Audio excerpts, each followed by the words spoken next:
Alright guys, welcome back to the channel. Been really busy. Haven't been able to get out as many videos as I would like. But nonetheless, I'm back for tonight's main slate. Got a nice slate tonight.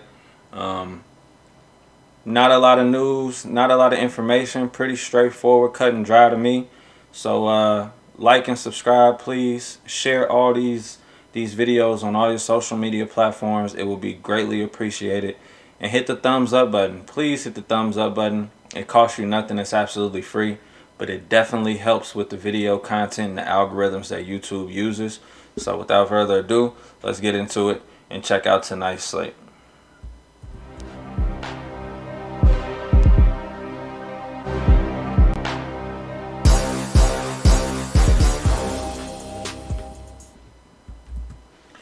Alright, you guys know how we like to do. We like to take a look at the previous slate first, see if we can get any information, see where we went wrong, check out some things, and just see what we can learn from the previous slate. But let's talk about the injury news first. Not a lot of injury news. Only thing that's really came my way is the injury news that we already knew about. Other than that, Eric Pascal and Wiseman are going to be out for about a week. That doesn't affect us tonight, but it may affect us moving forward. It may open up some value and some good spots for people. And also, the Moses Brown chalk is probably done. Al Horford will be back tonight. He was out for rest, not an injury, so I expect him to come back and get his full workload. Unless we get news that Moses Brown is starting, maybe OKC sees what they have in this young guy, and they realize that he should be getting the lion's share of those minutes. But I don't foresee that, but keep a lookout on the news. I will be following on Twitter up until lock, making sure I retweet and share any information that comes my way. Alright, first things first I want to do is take a look at these guys from last night. All the chalk, the high-owned guys. Let's see what they did and how they produced. Steph Curry was the highest-owned point guard at 9,400. Only went out and put up a 37, returning a 3.9x value. I wasn't really high on Steph. I was kind of worried about the blowout. I was more on guys like, as you can see, I had Jordan Poole with 3 thumbs up. He went out and got a 9.2x at 33. I was more on those guys, thinking the young guys would be able to get some run. But with that being said, the second and third highest owned people, Ben Simmons and Delon Wright, they did just fine, returning 6.1x value and an 8x value. Let's take a look at shooting guard. Karis LeVert was the free square. Fanduel failed to adjust their pricing accordingly.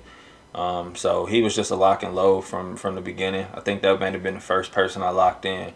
But he went out, got us a 35, returning 8x value. That's perfect. And Kevin Porter Jr., another misprice in my opinion, with all the injuries that were over there, and the fact that he's blowout proof. Whether they're winning or losing, he's going to be out there. He saw 37 minutes last night. The guy's going to play regardless. Went out and got a 7x return and gave us a 44.3.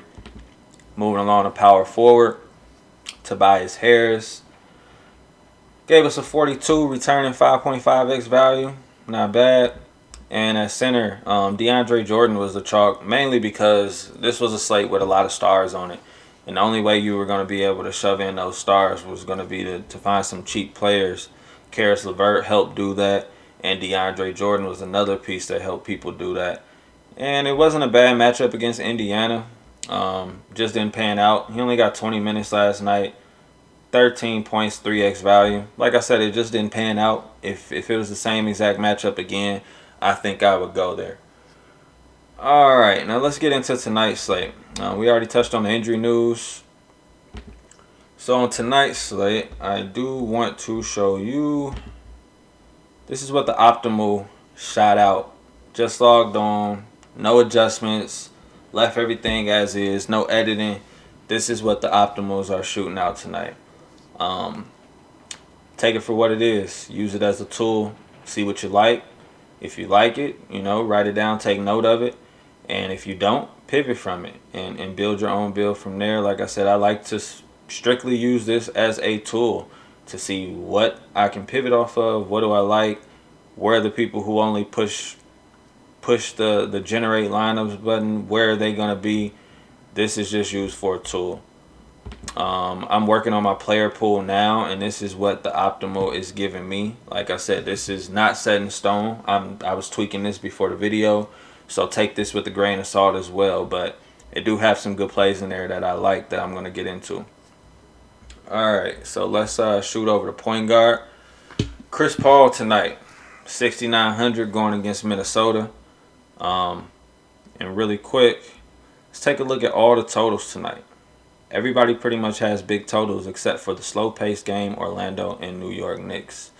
There is some value that we're going to touch on in these games, but with that being said, they do have the lowest total. So just keep that in mind. It's not a fast-paced game. That does not mean you can't pick anybody from that game. But for me, I'll probably be limiting myself to maybe one person from that game on either side, maybe two, depending on how the builds start to come together. But I like to target those high-paced games, which you pretty much can pick from any of them tonight. Everybody's got pretty good totals. Pelicans, Portland, and Utah, Washington stands out with the most. So like I said, Chris Paul, 6,900 going up against Minnesota. I think that's a good price for him. You see with a return value on that 6,900 the last two games. If we take a look at his history against Minnesota, 39-47. So he's got a good history against those guys. It's a great matchup. Ricky Rubio's not going to be able to do anything with Chris Paul, and I like Ricky Rubio, but the facts are the facts.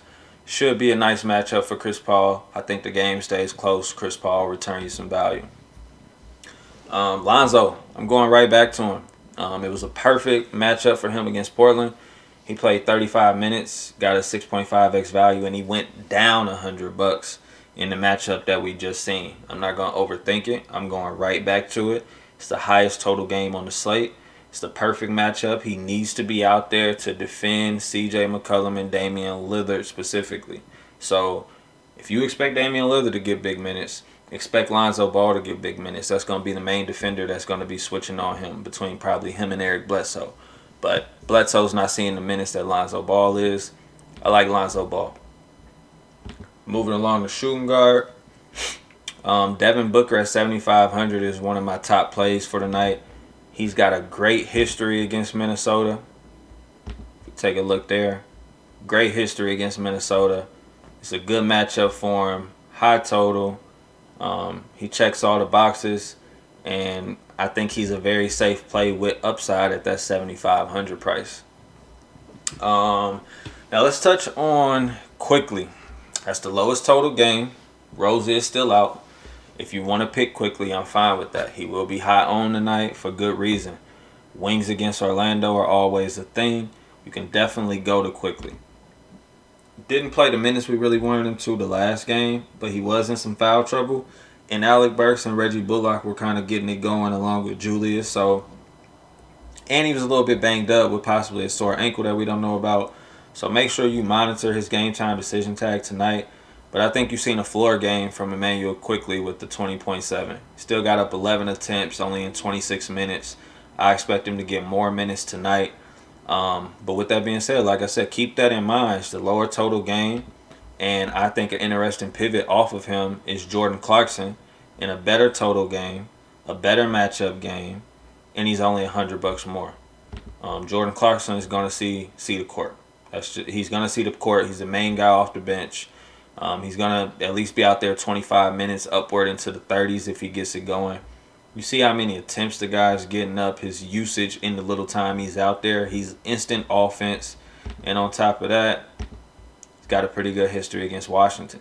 Outside of one game, which you can kind of take that with a grain of salt as a floor game, the attempts were there, just wasn't falling that night.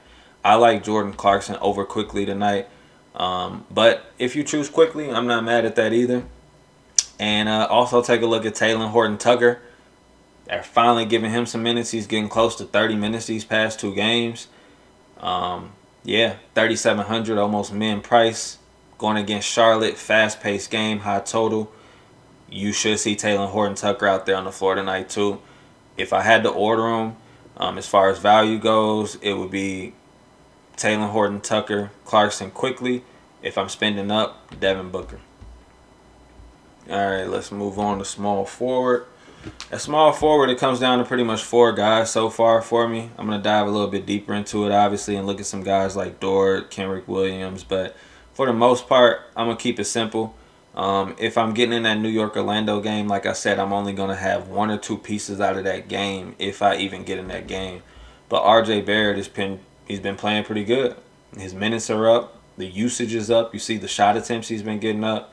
He's got a good matchup. Like I said, wings against Orlando is still a thing, and he's playing well right now. So before the price shoots up more than $200, it's a good time. If you're gonna get in, it's a good time tonight. I also like Danilo Gallinari. This is a good matchup for them. He's also been playing well. I think this is probably why we haven't seen Trey's upside be what we're used to seeing it. Gallinari's been getting it going, and he's taking up some of that usage and getting up some attempts. Obviously, it helps when Capella is out, so we'll monitor that news too, because you can slide Gallinari down to the 4 and John Collins at the 5 is what they like to do. So that could be a result of that. So we'll keep a lookout on that Capella news too. But good option for tonight, Gallinari. And Rui.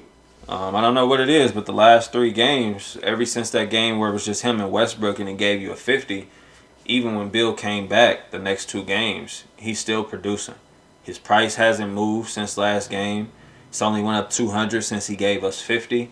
And if you look at his usage and the shot attempts he's getting, maybe they're finally realizing that the kid can score.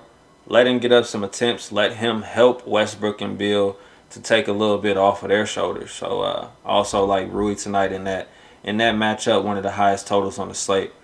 And if you want to go a little bit cheaper, Mikal Bridges is an interesting option. Hasn't been doing too much lately, but they're going against Minnesota.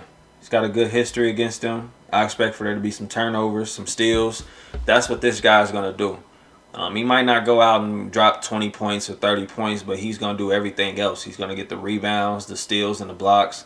And those steals and blocks are king on Fanduel, giving you 3 points apiece. So Mikal Bridges is an interesting option as well. Take a look at him. Moving along to power forward. Cut and dry to me, I'm locking in Zion. Bigs against Portland has been a thing for a long time. I've been on it for a long time. His price did not move since last game. I will be going right back to Zion Williams. I think he can even do more than the 47. If you take a look at his history, got a good history against him. You see he's got upside to get into the 50s at this price. I'm going right back to Zion Williams in a fast-paced, high-total game. Portland can't do anything with him on the inside. We move along the center. I like Montrezl Harrell. He's finally getting minutes now. 29, 25, 32, 33 in the last 4. And he's showing what he can do. The usage is there. The attempts are there. Fast-paced matchup against Charlotte. I think it's the perfect matchup for him, having to bang against P.J. Washington down low, Miles Bridges. Biyombo's not going to be able to do anything with him. He's not the old defensive Biyombo that we knew from seasons back. Zeller's not getting crazy run out there because he can't keep up, is my opinion. They have those guys that can keep up with that pace on the floor. I think this is a perfect matchup against Charlotte tonight. Price only went up $100, and he gave us a 45 last game. Real cut and dry, guys. Like I said, like and subscribe to the channel. Please hit that thumbs up button. It costs you absolutely nothing. It does help me, though. It does help with the YouTube algorithms, and it helps get the information out to people. And the ultimate goal is for us to spread the information and take down the machine being FanDuel. Let's everybody get to the green tonight. Like I said, once again, please like and subscribe. I will be active on Twitter tonight, tweeting out any information that comes my way to help you up into lock and throughout each game locking. I'll be sharing that information. And those links will be in the description. And again, give TubeBuddy a try if you're trying to start a YouTube channel. It's very affordable. They help you dive a little bit deeper into the analytics of things over YouTube, in my opinion. And you get a discount. You help out the channel. What else can I say? Link in the description. All right, guys. Let's everybody get to the green tonight. Good luck.